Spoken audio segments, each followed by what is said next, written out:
Hey everybody, it's Ken. And Ryan. And we are live from...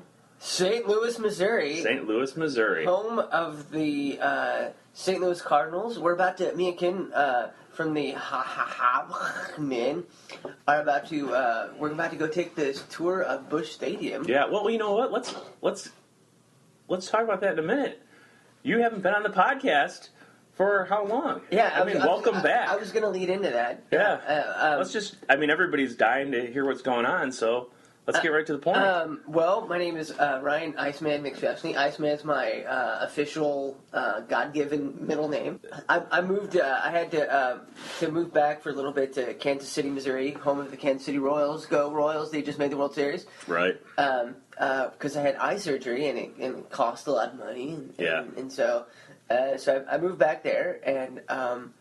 Hopefully, there's opportunities will present itself where we can do our thing again. I gotta say, it's been great hanging out with you yesterday. It was just a random chance I had to come here, and you drove up for the day. It's great hanging out. It's nice having you back around, and we watched the Cardinals game last night. Yeah, and watch them tank it. Yeah, true. But it's definitely fun. So I'm glad we were able to get together. So, so you spent, 3 hours yesterday sitting in Buffalo Wild Wings watching the Royals game with one other... By myself. One Orioles fan? I was with an Orioles fan and somebody else. And it was like pulling teeth to get him to turn the channel to the Royals game, too. I was like, you do know that there's other baseball around besides the Cardinals. For the purposes of future listeners that may be listening to this years down the road, the Royals just made it to the World Series last night, right? Yeah, I said that, yeah. Yeah. Oh, okay. Yeah, I didn't say it last night, but, so I'm sitting there, and I'm like, okay, and they're like, what baseball game? I'm like, you're not right in the head. Were there options yesterday?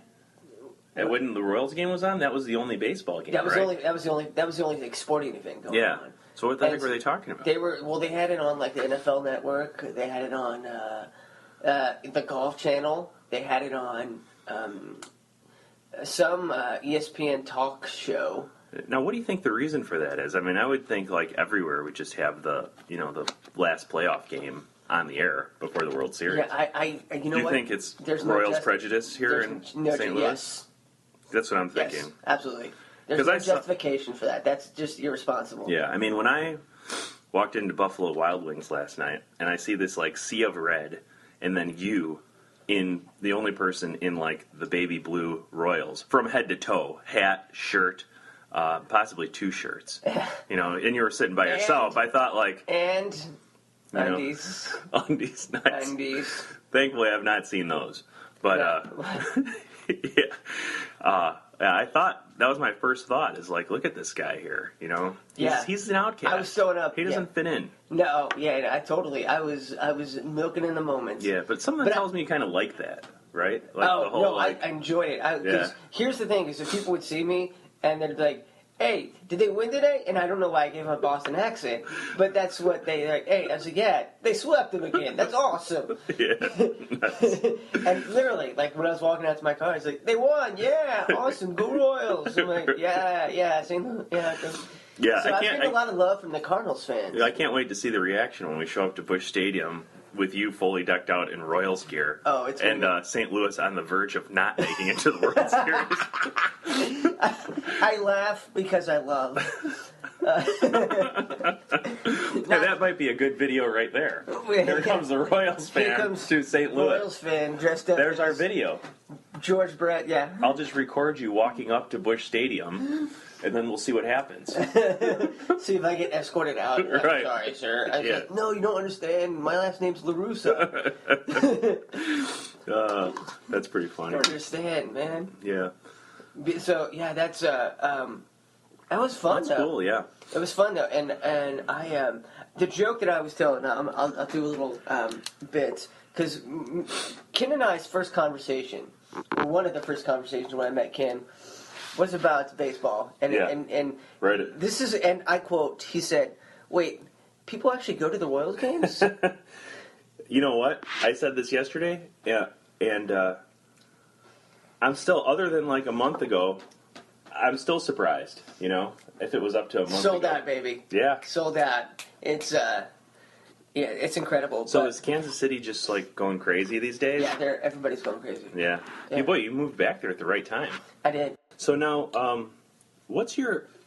Because as part of the group, we always did improv, like no stand up really. So what is your stand up background? My first time I did it was probably in '02 at like an open mic, and I got up on stage and the house was packed, and I'm standing there and I'm doing my act.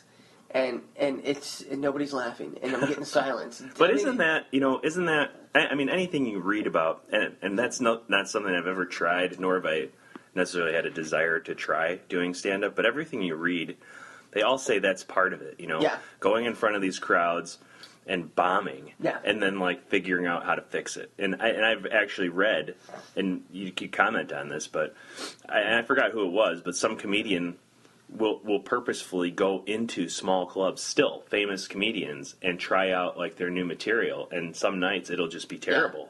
But isn't that part of the whole process? Yeah, it is. And the thing I remember about that night was there was a guy and a girl on a date in the front row, and the guy whispered to his girl, and he whispered, and I could hear it, and that's how silent this place was while I was doing my act. Mm-hmm. He whispered, "This is terrible," to his date. Nice. And I'm up there going, "Yeah, Magic Johnson, he's got AIDS." And it was, and I'm sorry if that, but like I wasn't a Christian at the time, and so that's horrible. I can see why. I just said the same thing.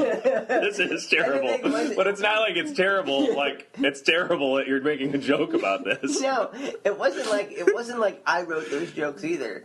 It was like. I think I like wrote half the stuff. Half the stuff, my friend was like, "Get up there and do that," and it was awful. And so I walked off the stage, and the guy was like, "Dude, do you just gotta come back again, man? Make sure and come back." Who was this? Like the owner? One of the hosts who had been doing it for a while. They're very comforting. Okay. Because I was like, I sucked. And then I went to play Zanies when I first moved to Chicago. I played Zanies. For what? I'll tell you. It was a showcase. And so I thought that meant open mic. Okay. So I signed up for the showcase. And it wasn't an open mic because these people were like professionals trying to get a job. Trying to like get on HBO or something, right? Yeah, trying to showcase. Get I just saw it there. Oh, at Zanies. At Zanies. Oh, great. So I'm up there getting ready. I'm like, wow, this is okay. I can do this. And so I got up there and I memorized my act. Got up there and like was bombing again. Just was like, oh God. And like, and then again, house was packed. And all the comedians that had gone before me had got laughs. Okay? And I get up there and get no laughs. And the guy, his name is Dolby, was the host, come up as I'm walking down the stage. Oh, Dolby? Yeah, Dolby. I've seen that guy. Yeah. I've never seen him perform, but I know he teaches a lot of classes around town, right? Doesn't he teach classes at Zanies? Yeah. And now at the Comedy Shrine, actually, too. I saw that. Yeah, and so he gets, and I'll get in, but I'm walking off the stage, and as the host comes up, he's like, you know what? Comedy's subjective, folks. And there's been many times where I've walked off the stage feeling that shame. He said that after you went. Yeah. Nice. So did that make you feel better about what you just did, or worse that he was calling it out? I knew that it wasn't good, but I also knew that I didn't completely fail. I got through my act without stuttering or doing it, but okay, I didn't completely fail. Yeah. And I also knew that. So for whatever reason, it didn't really bother me. I have to be honest. That one didn't bother. The first one did. The first at the open mic. I actually took classes at Zanies. Oh, did you? It was 2010. This was when I bombed. It was 2007. 2010. I was like, well, I got that itch again to go back because I'd been doing improv for a while to do stand up, and so I decided that I'm going to take classes at Zanies. And I did, and Dolby was there. He was one of the teachers, and the other guy was. No. And so they helped me out. I did it with my act, and they helped me, button things up. And so when I did it in front of Dolby again, some people, I killed it. Oh, okay. And it was awesome. And it was really cool. And he was like, "You're very likable. You're really likable, and I like you, and you're good job. That was awesome." And this is what he said to me. He's like, "You know who you remind me of?" And I was like, "Well, that's never going to be good." Uh-huh. And I was like, "Oh, here it comes. You remind me of Don Knotts." I was like, "Oh, good gosh." I liked, you know what? As a kid, I thought Don Knotts was hilarious. Like I would watch him over and over again. Not in Three's Company, but in like those movies. No, nobody watched it. Like the Apple Dumpling Gang. Did you ever see that? No. Is that the one where he was a kicker? They were cowboys.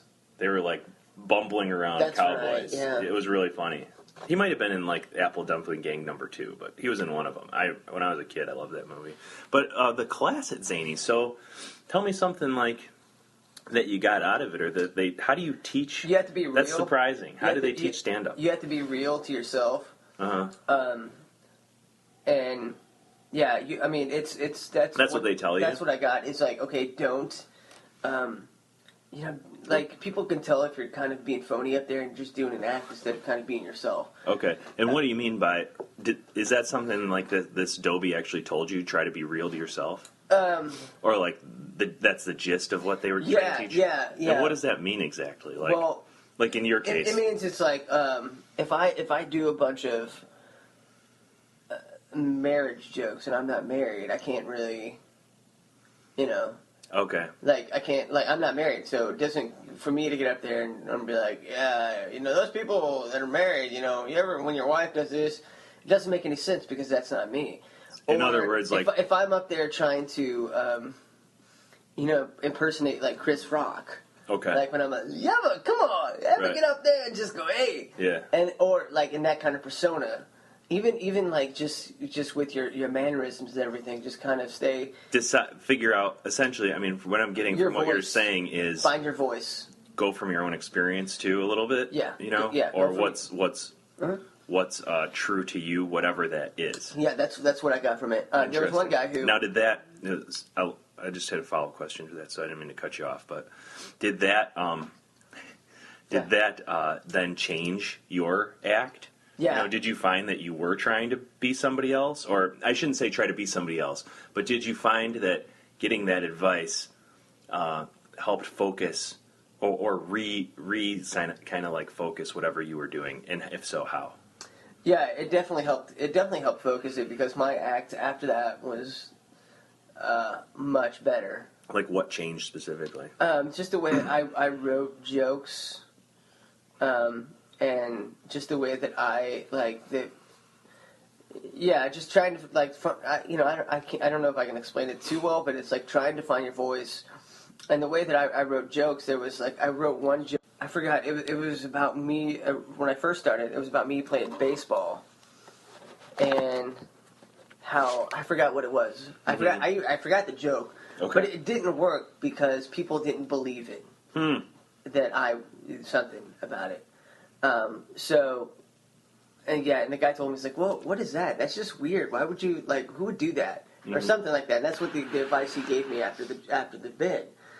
And so I was like, well, okay. And so I switched it up to make it more believable and not, so. That's strange. So it sounds like it was also adding like a slice of reality to the material too, so that it's like grounded somehow. Is that kind of like what you're saying? Yeah, and it really kind of depends on the persona and the act. But no, I know. I mean, I know it probably varies, but just from what I'm gathering from what you're saying is like, you grounded it in reality a little bit. Yeah, more. Yeah, that's grounded it in. I mean, obviously, somebody could be like their true persona could just be like some kind of out there type of person. That could just be who they are. So then their act would be, this. Yeah. So that would be totally different. But from what you're saying, you focused it that way. So that's focused it that way. There was one guy who got up there and did his bit, and he did the classic. I wonder if the Asians make fun of the Americans' eyes bit. Yeah. I don't know if you've ever heard. I have. Yeah, well, and that's what he did it, and he was like, I thought it was awesome, and the guy Dobie got on him about it. I was like, wait a minute, that's not like. First off, your act wasn't like, I said it. I was like, well, it's been done before. Yeah. And Dobie backed first off, yes, it has been done before. Yeah. And it's been done by a bunch of other people better.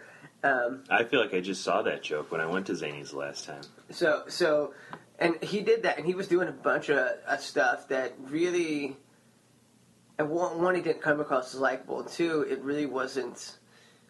It just didn't seem like it was not right for him to be doing that, or natural for him. Yeah. Maybe he was like trying to make something up to try and make this be funny, as opposed to like figuring out what for him. How to make it funny, and then how to make it resonate with the audience. Yeah. So he was trying to do that, and it really. So what is your really unfortunate. I mean, I've known you mostly as an improviser, and so we're obviously making stuff up as we go. Whackity schmackity. Right. But as a stand-up comedian, I mean, it's the exact opposite, right? Are you spending a lot of time? Sometimes I'll get up there and I'm like, we'll see where this goes. And I don't do that a whole lot, but do you spend a lot of time now, like writing out an act, writing material? Not nearly as much as I should have. What do you do? I mean, just out of my own curiosity, because, like I said, I've never done it before. What's your sort of process for creating a stand-up act? Do you keep a notebook? Do you? I try to keep a notebook. I try to be disciplined, but it's really hard for me. So I'll try to write. Okay. I'm gonna talk about online dating, and then everything that I've noticed about that, or things that kind of either things that kind of get my goat about online dating, or talk about just stuff that I've experienced. I'm trying to think of an example. Or and sometimes it'll come really easy. I wrote this song about this guy in the gym locker room who doesn't work out. He doesn't do anything.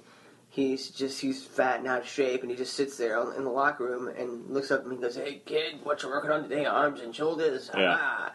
And so, I wrote a song, and it came like that. A song. Yeah. And so I wrote it, and then when I would go and do that song. It kind of materialized as I was doing it live. Just out of curiosity, how does it go? A little bit, the song. I've done it so many. It's one of those things where I've done so many times, and people hate. But it's I'm the locker room naked guy. I brought him clothes, but I don't know why. And then it ends with me going. Wait, I did what with clothes? I brought Jim clothes, and I don't know why. And it ends with me doing this big crescendo. I'm going just saying make naked a request right now. 50 times. I'm going to make a request right now that you send me a recorded version of that, and I'll put it on the podcast site for people to look up.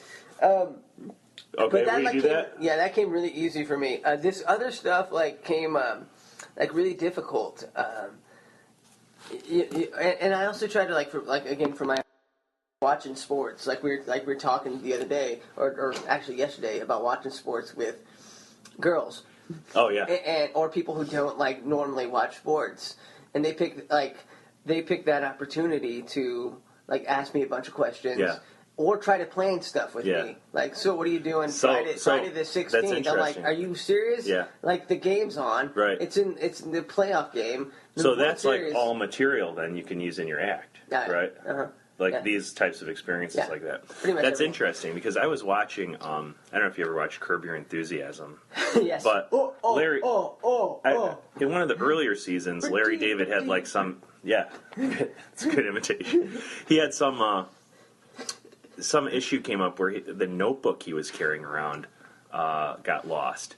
And that's what I gathered from this notebook is that he would just make observations and jot them down as he was going, and that became material for his act. Another one is I don't know if you've ever seen the Joan Rivers documentary called A Piece of Work. No. But it is excellent, and you don't have to be a Joan Rivers fan. Because I'm not. I mean, no, but God rest your soul.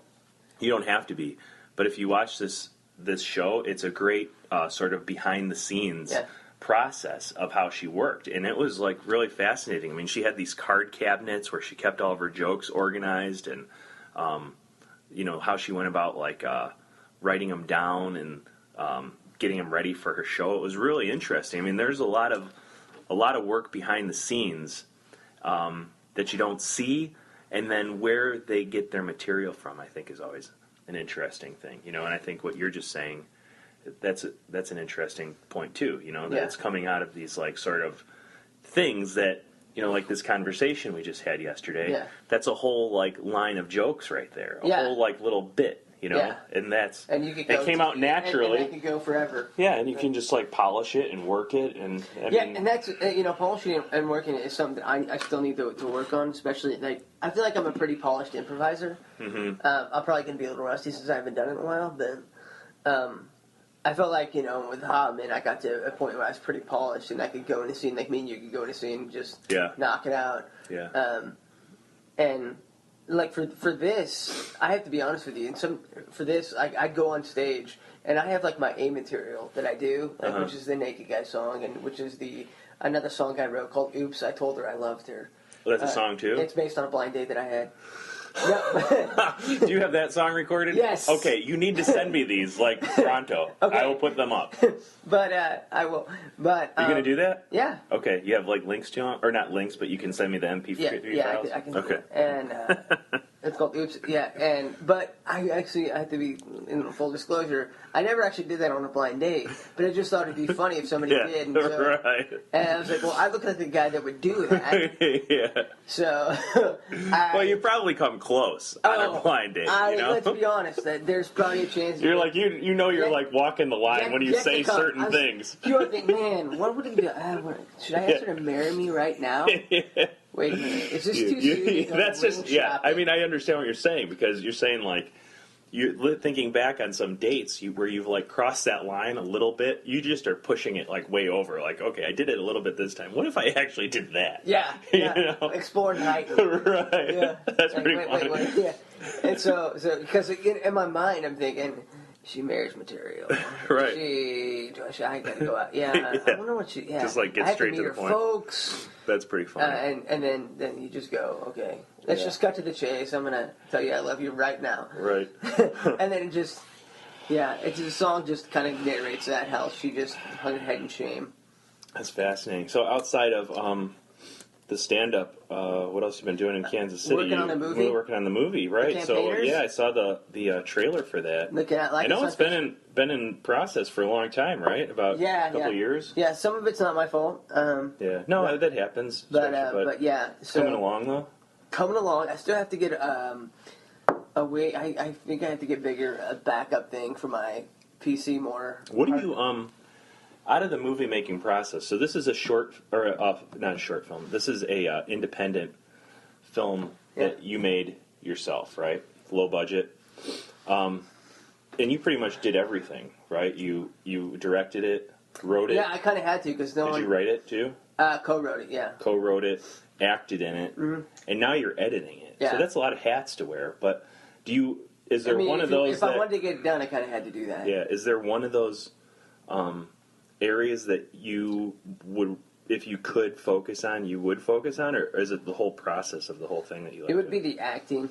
The acting. Yeah, because I think that not the technical stuff. That kind of supplements a lot of other stuff. I think because I come from an actor's perspective, but it's interesting to look back. That clip that I played for you, like that was kind of. I'll put that on the site too. Yeah, I've gotten real quick. I've gotten a lot of good feedback regarding that. But I remember that day. It was just a ho hum. We were just going through the motions with the actors and all that. And then I saw it played back, and I was like, well, this actually kind of works. Like the way that he edited it. Yeah. So he made it look better than what I thought was ever going to come out. Cool. Well, we're running out of time here. We got to get over to that Busch Stadium tour. Rock and roll, go Royals. Yeah, but anything you want to? I mean, I love hanging out with you, man. Yeah. I mean, anytime you're back in Chicago, or I'm up this way, I hope we could get together. Do some hang out. Some improv. Yeah. Hey, Dave. We could even do some. Yeah. Hey, go ahead. Say hi to Dave. Hi, Dave. How you doing? Maybe we could work on something long distance somehow. I'm not sure. Like some right now. writing or something. You're here. Yeah. So I would love that. I would love. I'd love that Minda to kind of get back somehow. I mean, maybe it's a matter of like getting into video more or something. I don't know, but either way, we'll see. it's great hanging out. It sounds like things are going well. Yeah. You know, it's got to be a big move, but I know you're back with family, so that's got to be. Yeah, be it's, nice it's so much cheaper too because I'm living for free. Right. Anything going on with the faith aspect of your life these days? You asked me that, and we have like 20 seconds. I was just thinking, like, quickly. No, just God's been really working on my heart. He's been doing really good stuff. You know, I don't have as much prayer life as I want to, but God's good, and I continue to rely on Him for everything. Cool, man. Well, let's go check out that stadium tour. Go Royals! If we get time, maybe we'll record a little more. Go crazy, folks! All right. Thanks for listening, everybody. Yeah. Later. Bye.